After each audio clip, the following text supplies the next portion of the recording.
வணக்கம். மெய்யழகன், ஹிட்லர், சட்டம் என் கையில், பேட்டரா, தேவரான் இந்த வாரமும் பல திரைப்படங்கள். அதில் முதல்ல பார்த்த படம் மெய்யழகன். 2 நாளைக்கு முன்னாடியே ஸ்பெஷல் ஷோ ஒன்று ஸ்க்ரீன் நடந்துச்சு.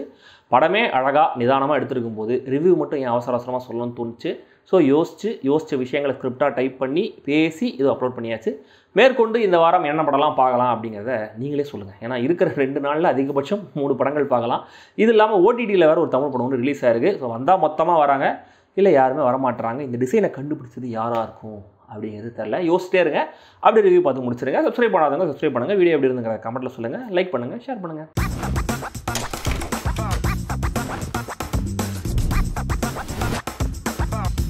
மெய்யழகன் சொத்து பிரச்சனை காரணமாக ஆசையாக வளர்ந்த ஊர், சொந்த வீடு, சொந்த பந்தம்னு எல்லாரையும் விட்டு ஓவர் நைட்டில் தஞ்சாவூர்லேருந்து சென்னைக்கு வராங்க அரவிந்த் சாமியோட ஃபேமிலி.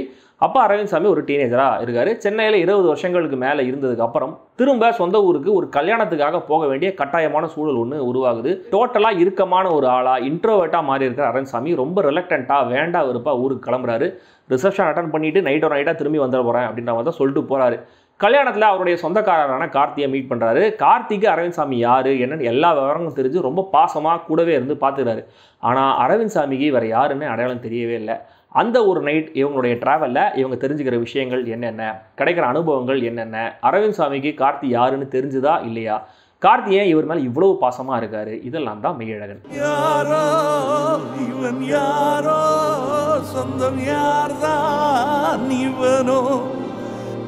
இந்த படத்தில் நம்மளை அதிகம் ரசிக்க வச்சது அழகாக எழுதப்பட்ட பல மொமெண்ட்ஸா இல்லை பர்ஃபார்மன்ஸஸான்னு ஒரு பட்டிமன்றமே வைக்கலாம்.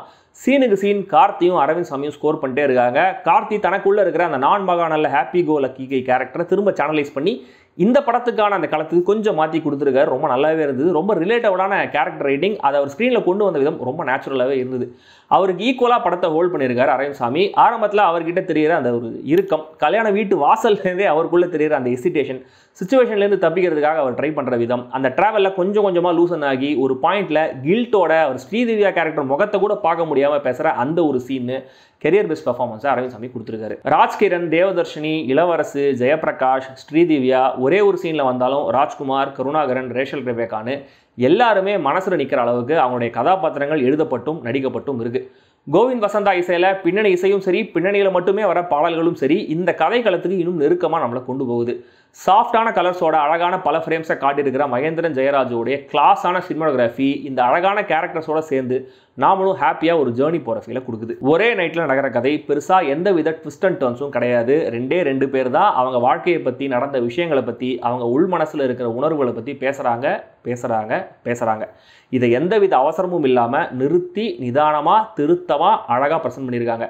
96 மெய்யழகன் 2 படங்களுக்குமே இது ஒரு சம்மரி மாதிரி சொல்லலாம். ஆனால் 2 படங்களுமே கொடுக்குற ஃபீல் டோட்டலாக வேறு. ஆல்ரெடி நான் ஒரு டிஸ்கஷனில் சொல்லிட்டேன், திரும்பவும் சொல்கிறேன். இயக்குனரோட இந்த கன்விக்ஷனுக்கு ஒரு பெரிய பாராட்டை கொடுத்தாகணும். ஏன்னா கமர்ஷியல் ஆடியன்ஸுக்குன்னு காரணம் சொல்லி எந்தவித காம்ப்ரமைஸும் இல்லாமல் தேவையில்லாத விஷயங்களை கதையில் சேர்க்காம தான் மனசில் இருக்கிற விஷயத்த ஒரு கதையில் ரொம்ப ஹானஸ்ட்டாக கொண்டு வந்து அதுக்கு திரைக்கதை எழுதி சென்சிபிளான ஒரு படமாக கொடுத்துருக்காரு.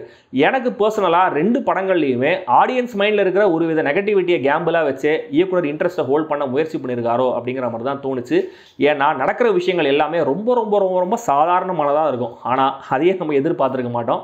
அதுதான் இந்த நரேஷனுடைய அழகே. 3 மணி நேரம் ஓடுற இந்த படத்தில் முதல் பாதி மட்டுமே தனியாக ஒரு படம். அரவிந்த் சாமி கேரக்டர் ஒரு இடத்துல போய் தங்கறாரா இல்லையாங்கிறது கொஞ்சம் அதிகமாக எம்பசிஸ் கொடுத்து 2 சீன் எக்ஸ்ட்ராவே எழுதியிருந்தாங்கன்னா இந்த முதல் பாதிக்கு மட்டுமே தனியாக ஒரு ஸ்டார்ட், மிடில், எண்டுன்னு இருக்கு.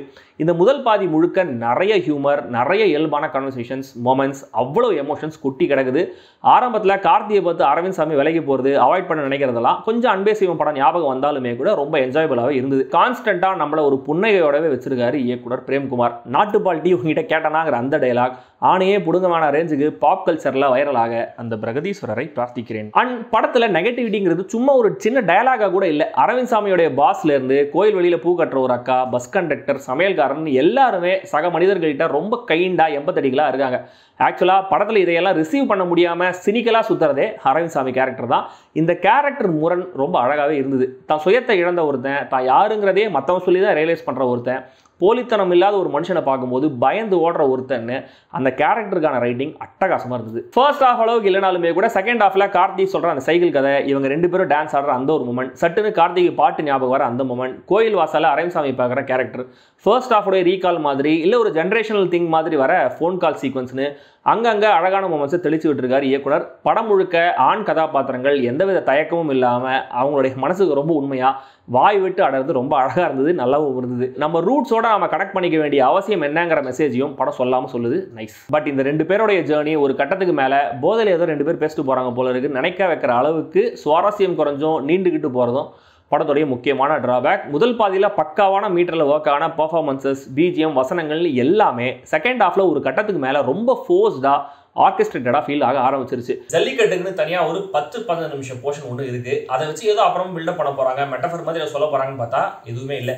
திடீர்னு கார்த்திக் கேரக்டர் பேசுகிற வரலாறு, பொலிட்டிக்கல் விஷயங்கள் எல்லாம் டோனலி ரொம்ப ஆடா அவுட் ஆஃப் பிளேஸாகவே இருந்தது. கார்த்திக் கேரக்டர் எப்படிப்பட்டதுன்னு சொல்ல இந்த காட்சிகள்லாம் தேவைன்னு எடுத்துக்கலாம். அப்படி பார்த்தாலுமே கூட அவரை பற்றி நல்லா புரிஞ்சதுக்கு அப்புறம் செகண்ட் ஹாஃப்ல தான் இதெல்லாமே வருது. ஸோ சீரியஸ் விஷயங்களை பேசணுங்கிற நோக்கம் புரிஞ்சாலுமே கூட அதுக்கான இடம் இந்த படத்துல இல்லையே அப்படிங்கிற மாதிரி தான் எனக்கு இருந்தது. இந்த 2-3 சீக்வன்ஸை அப்படியே தூக்கி இருந்தாலும் எனக்கு தெரிஞ்சு படத்துல உணர்வு ரீதியாக பெருசாக எதுவும் மாறி இருக்காது. ரன் டைமும் குறைஞ்சிருக்கும். ஆன் அண்ட் ஆஃபாக போகிற இந்த என்கேஜ்மெண்ட் ஃபேக்டர்னால முதல் பாதி அளவுக்கு ரெண்டாவது பாதி எனக்கு ஒர்க் ஆகலை. அப்பவுமே கூட கடைசியில் வர அந்த ஃபோன் கால், அதில் கார்த்திக் கேரக்டருடைய பேரை வச்சு வர அந்த டீஸ், இதெல்லாம் ரசிக்க முடியவே இருந்தது. மொத்தத்தில் இந்த மெய்யழகன் சாஃப்டான பஞ்சில் ஆடியன்ஸை நாக் அவுட் பண்ண ட்ரை பண்ணுற ஒரு சென்சிபிளான human emotional drama. Sweet nothings சொல்கிற மாதிரி தான் இந்த மொத்த படமுமே. பட் ஒரு கட்டத்துக்கு மேலே அந்த ஸ்வீட் நம்மளுக்கு திகட்ட ஆரம்பிக்குது. கடைசியில் தண்ணியை கொடுத்து ஆறுதலை கொடுத்துருக்காங்க. 96 படம் உங்களுக்கு பிடிச்சிருந்தா இந்த படத்தில் செகண்ட் ஹாஃபில் டீட்டோர் எடுத்து எங்கெங்கேயோ போய் கிளைமேக்ஸில் திரும்ப டெஸ்டினேஷனுக்கு வந்து சேர்ற அந்த ஸ்டைலை பெருசாக நீங்கள் மைண்ட் பண்ண மாட்டீங்கன்னா இந்த படம் உங்களுக்கு பிடிக்க நிறைய வாய்ப்புகள் இருக்கு. ட்ரை பண்ணி பாருங்க. படம் இப்போதைக்கு தியேட்டர்ஸ்ல மட்டுமே ரிலீஸ் ஆயிருக்கு. குடும்பத்தோடவே பார்க்கலாம். எல்லாம் இறந்த காலமா தான், கடந்த காலம், நாம கடந்து வந்த காலம், பொற்காலம், குளோரியஸ் பாஸ்ட்.